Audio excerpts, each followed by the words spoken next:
रात 9 बजे सिर्फ डीडी उर्दू पर।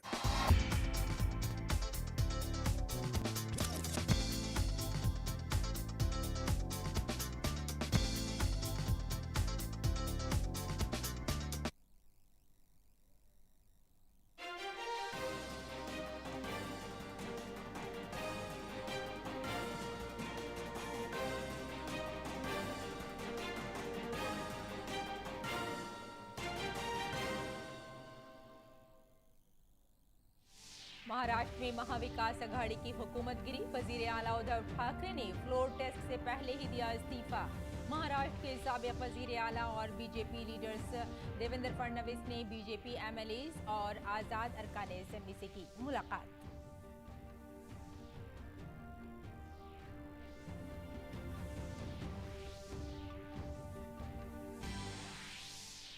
वज़ीर-ए-आज़म नरेंद्र मोदी आज नई दिल्ली के विज्ञान भवन में उद्यमी भारत प्रोग्राम में लेंगे हिस्सा। प्रधानमंत्री एमएसएमई की कारकर्दगी में इस्लाह और बेहतरी मंसूबा।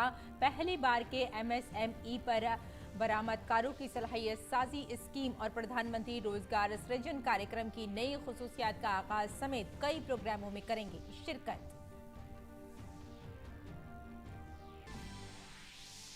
मुल्क के बेशतर हिस्सों में बारिश। दिल्ली और आसपास के इलाकों में लोगों को गर्मी से मिल सकती है राहत। कई रियासतों में बारिश के लिए येलो और रेड अलर्ट जारी। आसाम की बेशतर नदियों में सतह आब में एक बार फिर इजाफा। बराक घाटी में सूरत हाल तशवीशनाक।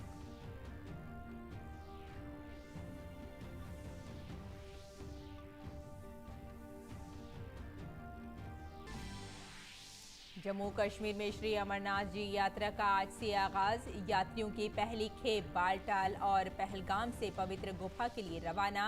30 जून से 11 अगस्त तक जारी रहेगी यात्रा। अकीदतमंदों की सहूलत और सिक्योरिटी के बेमिसाल इंतजामात। उड़ीसा के पुरी में 1 जुलाई से शुरू होगी भगवान जगन्नाथ की रथ यात्रा।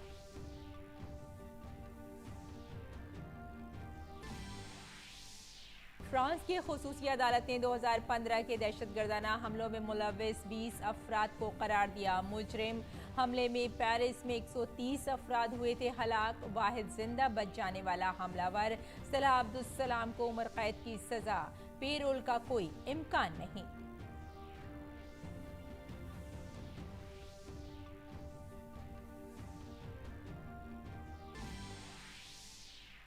Fred and Marcos junior Philippine के अगले सदर के तौर पर उठाएंगे हलफ। फ्रेड एंड मार्कोस जूनियर सुबकदोश होने वाले रहनुमा रेडको दुतेर्ते के लेंगे जगह। मौजूदा सदर की बेटी नायब सदर के ओहदे का लेगी हलफ।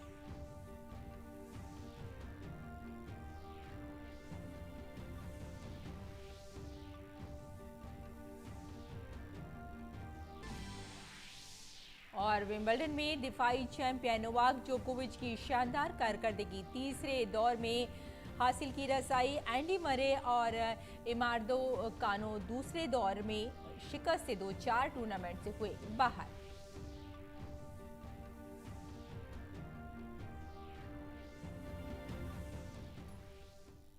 आदाब नाजरीन, खबरनामे में आपका इस्तकबाल है। मैं हूं आपके साथ रेशमा फारूकी।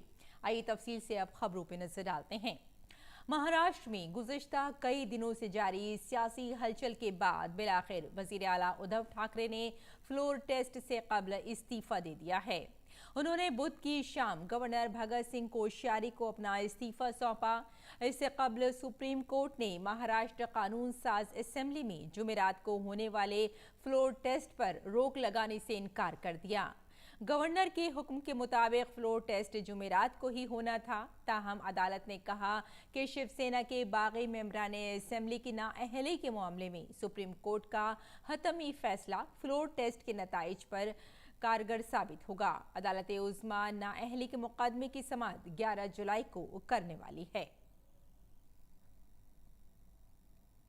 आज मी आपल्या सगळ्यांच्या समोर मुख्यमंत्री पदाचा देखील त्याग करत आहे। आजपर्यंत आपण सगळ्यांनी खूप प्रेम दिलं, खूप आशीर्वाद दिले। वहीं उद्धव ठाकरे के इस्तीफे के बाद बीजेपी में जश्न का माहौल है। बीजेपी अरकान असेंबली और कारकुनान ने खुशी मनाई।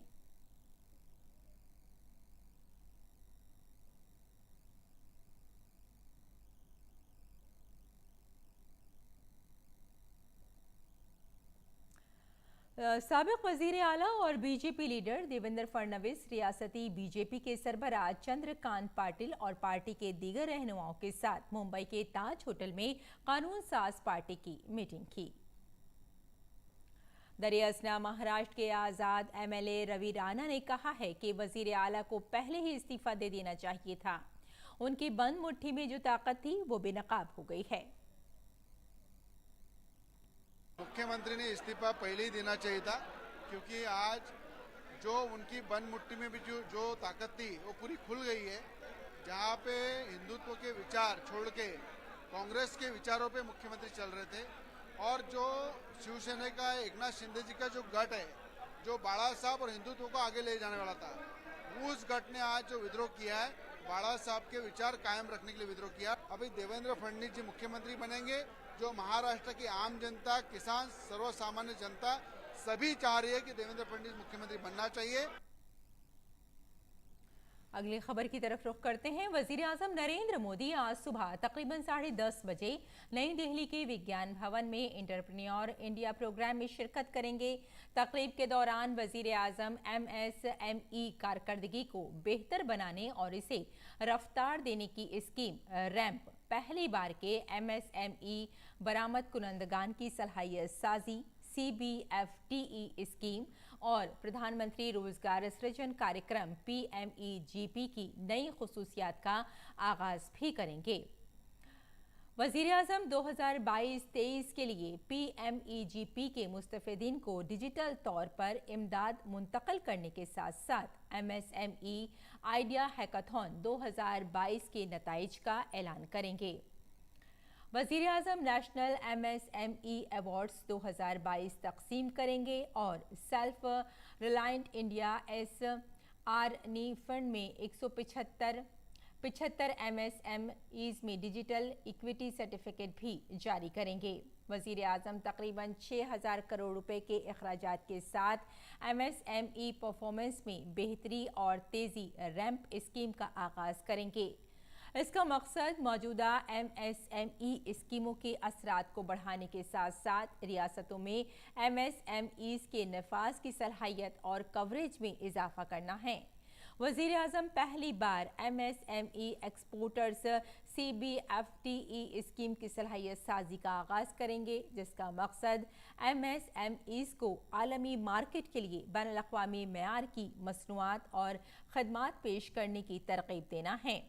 वजीर आजम PM employment generation programme PMEGP की नई खुसूसियात का भी आगाज करेंगे। इनमें मैन्युफैक्चरिंग सेक्टर के लिए ज़्यादा से ज़्यादा प्रोजेक्ट लागत को पहले के 25 लाख रुपए से बढ़ाकर 50 लाख रुपए और सर्विस सेक्टर में पहले के 10 लाख रुपए से बढ़ाकर 20 लाख रुपए करना और मजीद सब्सिडी हासिल करने के लिए खुसूसी जुमरे के दरख्वास्त दहिंदगान में ख्वाहिशमंद अजला और ट्रांसजेंडर बरादरी के दरख्वास्त दहिंदगान की शमूलियत शामिल है।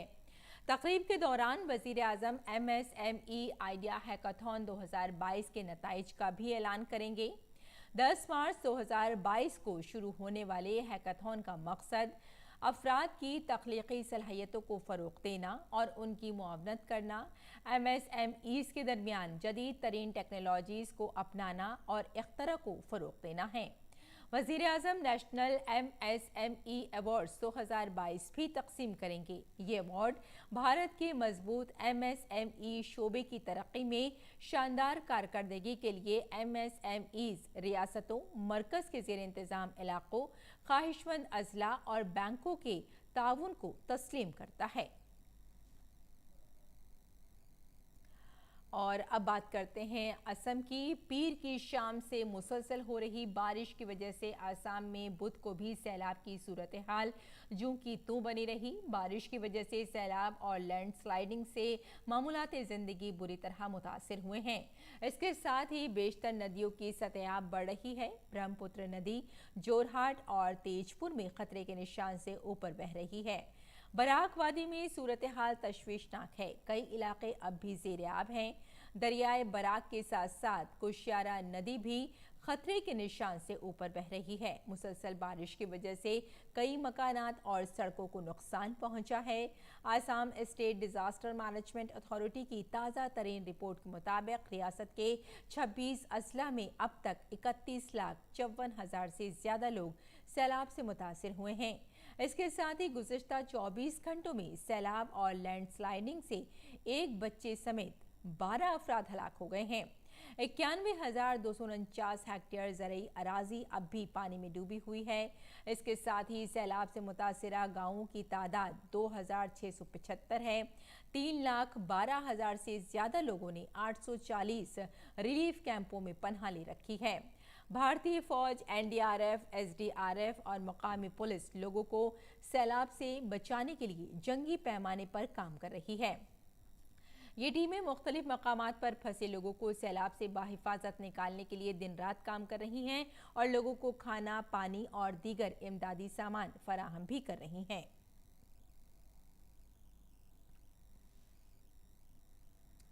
और तवील इंतजार के बाद मॉनसून आज बिलाखिर शुमाली भारत में दाखिल होने जा रहा है।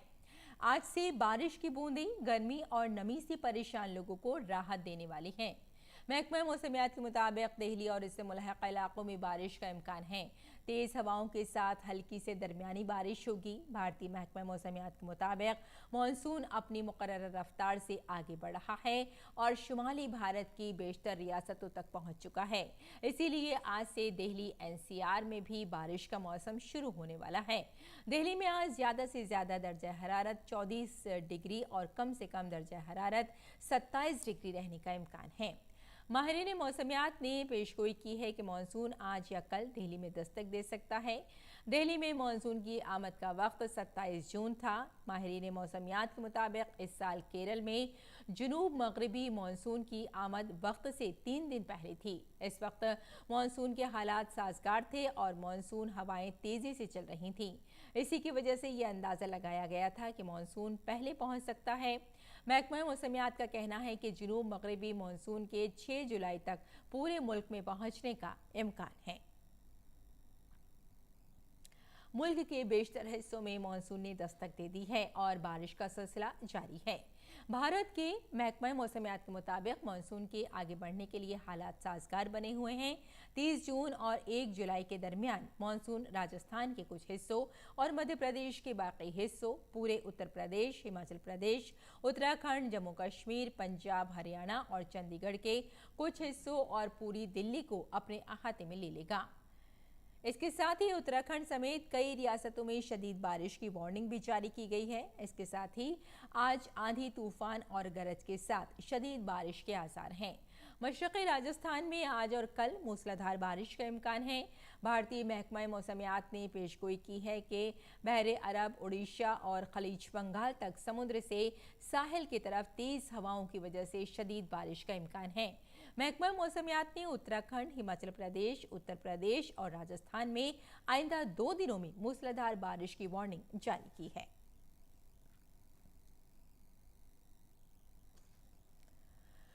कश्मीर में पहलगाम और बाल्टाल के रास्तों पर सख्त सिक्योरिटी के दरमियान सालाना अमरनाथ यात्रा का आगाज आज हुआ। भगवान शिव की गुफा के दर्शन के लिए शुरू होने वाली 43 रोजा यात्रा 11 अगस्त को रक्षाबंधन के दिन इख्तिताम पसीर होगी। ओहदेदारों का ख्याल है कि इस साल मजीद तीर्थ यात्रियों के आने की तवक्को है, क्योंकि ये 2 साल के वक्फे के बाद हो रहा है। सालाना दौरा 2020 और 2021 में कोविड वबा की वजह से मनसूख कर दिया गया था। इस साल 3 लाख से ज्यादा यात्रियों ने इंदराज कराया है।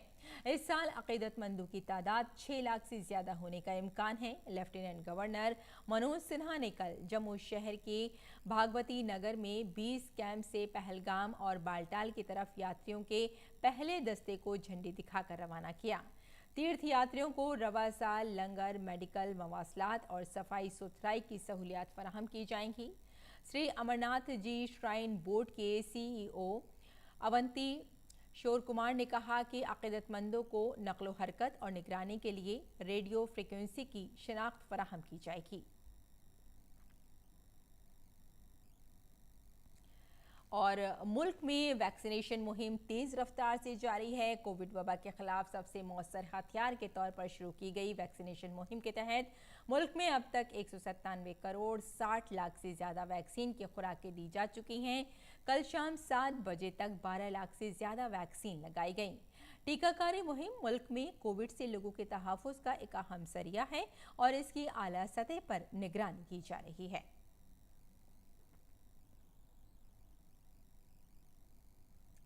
भारतीय खलाई रिसर्च तंजीम आज अपने पोलर सैटेलाइट PSLV से 3 सैटेलाइट लॉन्च करेगा। ये satellite new space India limited के साथ एक मुआहदे के तहत लॉन्च किया जा रहा है।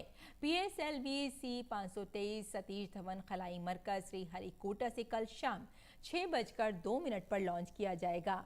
मिशन की उल्टी गिनती आज से शुरू हो गई है। और बैनुल-अक़वामी खबरों की अगर बात करें तो यूक्रेन की जंग के पेश नज़र नेटो की हर मीटिंग में रूस के खिलाफ कोई ना कोई सख्त कदम उठाया जाता रहा है। इस बार जब नेटो के अरकान मैड्रिड में जमा हुए तो मीटिंग की सारी तवज्जो रूस के हमले से पैदा होने वाली सूरत हाल से निमटने पर मरकूज थी। नेटो ने अपने मंशूर में रूस को अपने अरकान के अमन सलामती के लिए सबसे बड़ा खतरा करार दिया। इतना ही नहीं बल्कि रूसी हमले को दहशतगर्दाना कार्रवाई करार दिया गया। रूसी हमले की शदीद मजम्मत करते हुए नेटो ने कहा कि इससे बैनुल-अक़वामी सलामती और इस्तेहकाम को शदीद नुकसान पहुंचता है। मंशूर में रूस पर इल्ज़ाम लगाया गया है कि वो जानबूझकर खुराक और तवानाई के आलमी बहरान को बढ़ा रहा है। रूस से फौरी तौर पर जंगबंदी के जरिए यूक्रेन से दस्तबरदार होने का मुतालबा किया गया है। नेटो ने यूक्रेन को हर मुमकिन मदद की यकीन दहानी कराई है। नेटो ने कहा है कि वो रूसी धमकियों का मुकाबला करेगा और इसके इक़दामात का जवाब देगा। इसके साथ ही दहशतगर्दी के खिलाफ जंग के अज़्म का इआदा भी किया गया। इसने ये भी कहा कि चीन नेटो के मफादात, सलामती और अक़दार को चैलेंज कर रहा है और क़वानीन पर मबनी बैनुल-अक़वामी निज़ाम को कमज़ोर करने की कोशिश कर रहा है। फ्रेडेंड मार्कोस जूनियर फिलिपाइन के अगले सदर के तौर पर आज हलफ उठाएंगे। फ्रेडेंड मार्कोस जूनियर सुबुकदोश होने वाले रहनुमा रेडिगो डोतेर्ते की जगह लेंगे। वाज़ेह रहे कि बोंग बोंग के नाम से मशहूर मार्कोस जूनियर, जो ने सदारती इंतखाबात में हरीफ लेनी रोबर्टो के मुकाबले में 60% से ज़्यादा वोट हासिल करके इंतखाबात में कामयाबी पाई थी, मौजूदा सदर की बेटी नायब सदर के ओहदे का हलफ उठाएंगी। और आइए अब रुख करते हैं खेल की खबरों का। सर्बिया के टॉप टेनिस खिलाड़ी और 20 बार के ग्रैंड स्लैम फातेह नोवाक जोकोविच ने विंबलडन के मेंस सिंगल के तीसरे राउंड में जगह बना ली है। जोकोविच ने सीनियर कोर्ट में दूसरे राउंड के मैच में ऑस्ट्रेलिया के थानासी कोकीनाकिस को 6-1, 6-4, 6-2 से शिकस्त दी।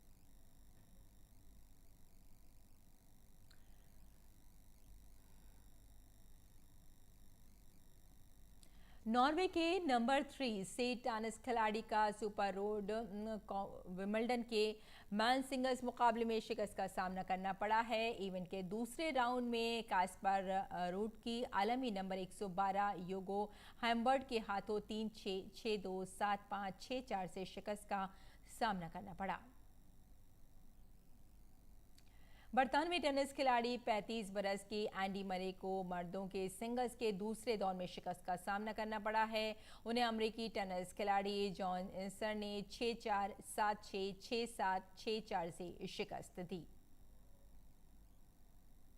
दूसरी जानिब अमेरिका की जेसिका पेगोला ने विंबलडन के विमेंस सिंगल इवेंट के दूसरे राउंड में जगह बना ली है। पहले राउंड के मैच में 28 साला पेगोला ने क्रोएशिया के डोनाविची को 6-3, 7-6 से शिकस्त दी। खातून सिंगल्स के दूसरे दौर में बरतानवी खिलाड़ी 19 बरस की ईमा रादोकानो को शिकस्त का सामना करना पड़ा है। रादोकानो को फ्रांस की 28 बरस की कैरोलिन गार्सिया ने 6-3, 6-3 के फर्क से हरा दिया है। और इंग्लैंड के दौरे पर पहुंची टीम इंडिया को बड़ा धचका लगा है। कप्तान रोहित शर्मा कोरोना इन्फेक्शन की वजह से एजबस्टन टेस्ट से बाहर हो गए हैं। अब उनकी जगह तेज गेंदबाज जसप्रीत बुमराह कप्तानी करते नजर आएंगे। रोहित शर्मा को दूसरी बार कोरोना पॉजिटिव पाए गए हैं। ऐसी सूरत हाल में उनके लिए एजबस्टन टेस्ट में खेलना मुमकिन नहीं है, लिहाजा जसप्रीत बुमराह को कप्तान बनाया गया है। और ओलंपिक चैंपियन नीरज चोपड़ा आज डायमंड लीग में अपना पहला तमगा जीतने के इरादे से उतरेंगे। 24 बरस के भाला फेंक खिलाड़ी नीरज ने साल के अपने पहले टूर्नामेंट पावनोरमी गेम्स में 89.30 मीटर के कौमी रिकॉर्ड के साथ दूसरी पोजीशन हासिल की थी। नीरज चोपड़ा अगस्त 2018 में ज्यूरिख में चौथे नंबर पर आने के बाद डायमंड लीग मीट में पहली बार शिरकत करेंगे। 2018 में उन्होंने जेलिन को 85.73 मीटर तक फेंका था। नाजरीन, अब एक खबर खवातीन के बाइख्तियार बनने की। मध्य प्रदेश के उज्जैन जिले में 21 साल की लक्षिका डागर ने इंतखाब जीतकर रियासत में एक नई तारीख रकम कर दी है। लक्षिका मध्य प्रदेश की सबसे कम उम्र की खातून सरपंच बन गई हैं। उनकी इस कामयाबी से गांव भर में जश्न का माहौल है। गांव भर में जश्न का माहौल है, लेकिन लक्षिका डागर के चेहरे पर खुशी का रंग ज्यादा है। लक्षिका को मध्य प्रदेश की सबसे कम उम्र खातून सरपंच होने का एजाज हासिल हुआ है। 21 साला लक्षिका डागर ने उज्जैन जिला के चिंतामन जवासिया ग्राम पंचायत के 3 सतही इंतखाबात में भारी अक्सरियत से कामयाबी हासिल की है। सरपंच के ओहदे के लिए लक्षिका ने गांव की 7 दीगर खवातीन उम्मीदवारों को शिकस्त देकर गांव की सरबराह का ताज अपने सर सजा लिया है। इसके लिए वो गांव के लोगों की शुक्रगुजार हैं और अब अपने इंतखाबी वादों को अमली जामा पहनाने के लिए तैयार हैं। मैं चाहती हूँ कि गांव में अच्छा विकास हो और लोगों की समस्या सुलझा सकूँ, यही उम्मीद है मेरी। साथ ही जो वृद्धा पेंशन, विधवा पेंशन या जो बुजुर्गों की पेंशन वगैरह रहती है उसे मैं अच्छी तरीके से लागू कर पाऊँ। जो पात्र वंचित रह गए उन्हें मैं वो पहुँचा पाऊँ, राशन कार्ड लोगों तक पहुँचा पाऊँ। साथ ही जो स्ट्रीट लाइट की समस्या है, पानी की समस्या है, नाली की समस्या है, उनको सबका समाधान निकाल सकूँ, बस यही उम्मीद है। लक्षिका डागर की इस जीत से उनके घर वाले काफी खुश हैं और गांव के लोगों को भी अपने नौजवान सरपंच पर पूरा भरोसा है।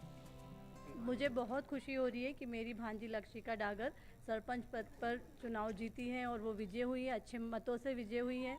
हम चाहते हैं कि गांव में वो पूर्ण विकास करे। बचपन से ही वो ऐसी है, सबसे मिलनसार है और सभी की जो है मदद करने का जो है उसके बचपन से ही उसमें ये है। हमारे गांव की बच्ची जीती है और बहुत खुशी है जो हमारे मोहल्ले की में हमारे गांव की बच्ची जीती है और आगे भी बहुत अच्छा काम करेगी। रियासत की सबसे कम उम्र खातून सरपंच होने के अलावा लक्षिका एक पढ़ी लिखी और हालात की समझ रखने वाली सरपंच भी हैं। वो आला तालीम के साथ साथ सहाफत और समाजी खिदमत के काम से भी वाबस्ता रही हैं। Bureau report, DD news Urdu खबरें। और नाजरीन, आइए अब आपको लिए चलते हैं न्यूयॉर्क के राइनबेक, जहां बकरियों ने घास चरने के लिए मैनहट्टन के रिवर साइड पार्क तक का सफर किया। लोगों ने उनके इस सफर का बड़े शौक से नजारा किया।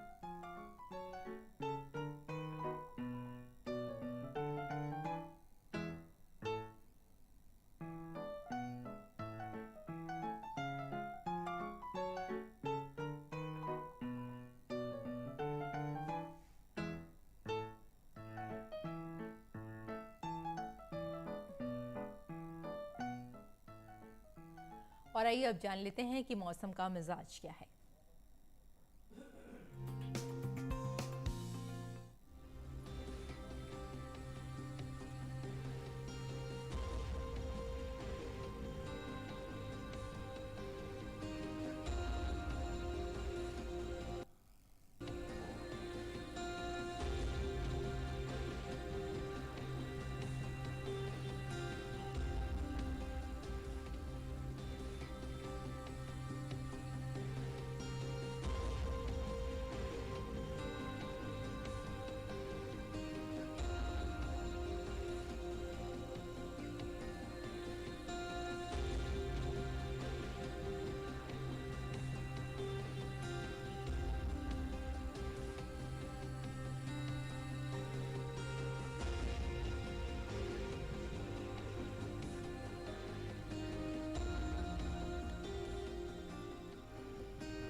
और बुलेटिन के आखिर में अहम खबरों की सुर्खियां एक बार फिर।